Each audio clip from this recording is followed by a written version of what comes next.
Ahojte, viete o tom, že včelári sú jedni z najväčších zabijakov včiel?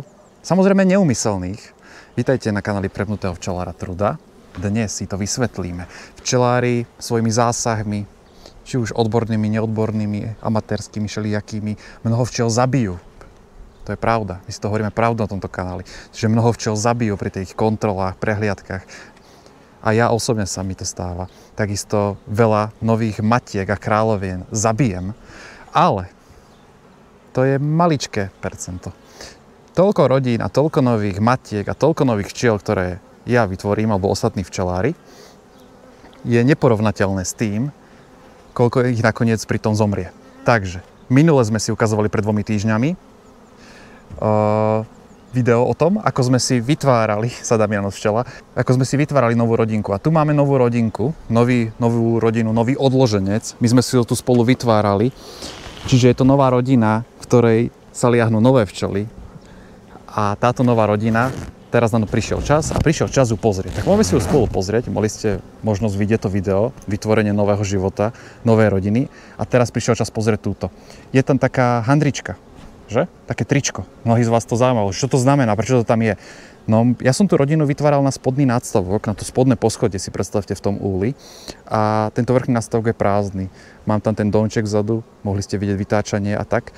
A potrebujem ten priestor tam efektívne využívať.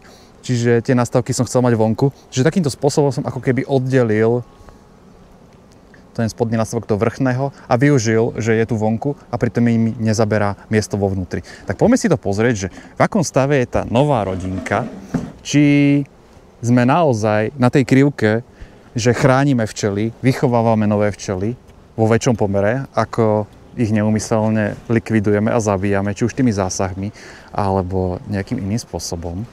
No a som sám zvedavý, že či ten odloženec, ktorý sme vytvorili, túto novú rodinu pred 2 týždňami, že ako na tom je. Vy pamätáte si v tom videu, my sme ich aj krmili, že? Takže tento nadstavok je prázdny, ten dávame preč.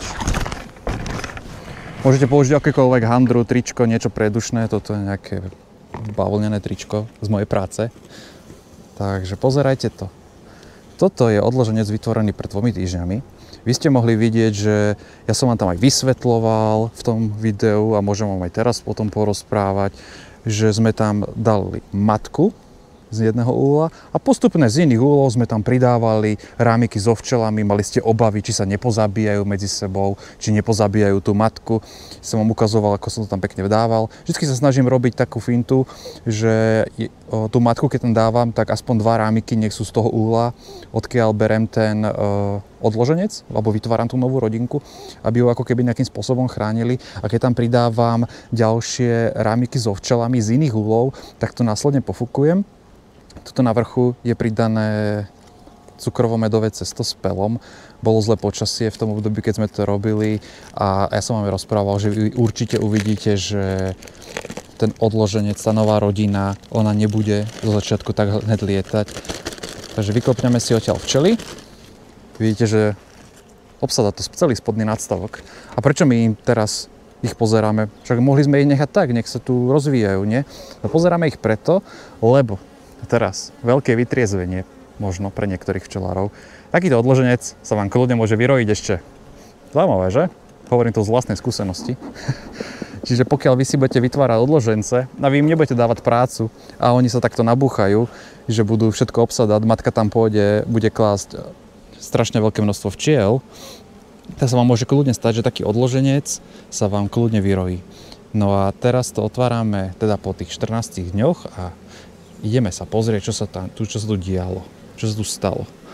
Či tu vlastne tú matku máme, či sa tu kladie a vidíte, že odloženec, vlastne to celé je zakladené novými včelami.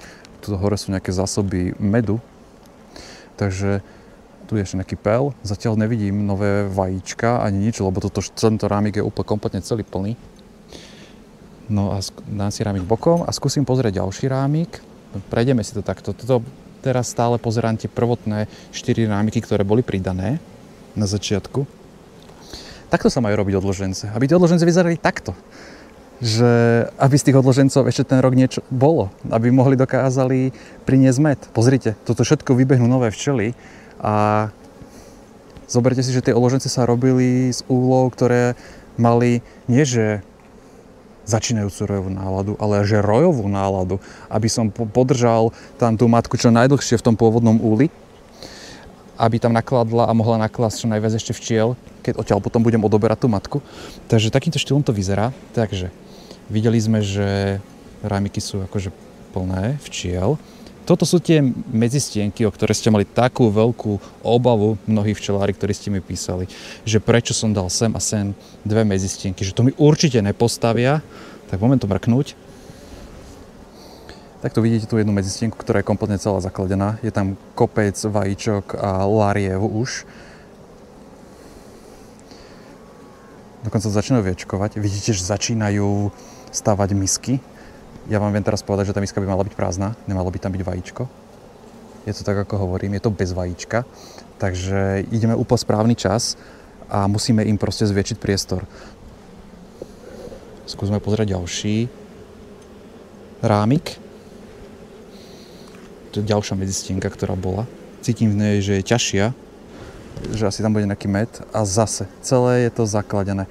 Takže vidíme, že odložence, ktoré sme robili pred 2 týždňami, tak my sa im musíme venovať, že proste nemôžeme ich len tak nechať, že vytvorím odloženec a potom však snad budúci rok už bude v takej dostatočnej sile. Toto je odloženec v takej sile, že ktorý už potrebuje nejakým spôsobom rozšíriť priestor, čiže my ich rozšírime. Konečne pustíme do druhého poschodia. Budete možno v šoku, bude to dosť radikálne. Pridávam zase medzistienku, pridám mu takto, tu mám plodový, takže normálne im ho dávam do plodu z jednej strany a z druhej. Budem ich nútiť, aby to stavali. Tento rámik si posuniem. A zase aj tento ešte môžeme si skontrolovať zo srandy, z druhú stranu tých medzistienok, ktoré tam boli pridané. A vlastne tu môžete vidieť, že aký je obrovský rozvoj v tých úloh a tá chuť žiť. Vidíte? Zase. Všetko zakladené, to všade budú včelinové, takže tu musíme rýchle zasiahnuť, takže určite nepodcenujte silu odložencov.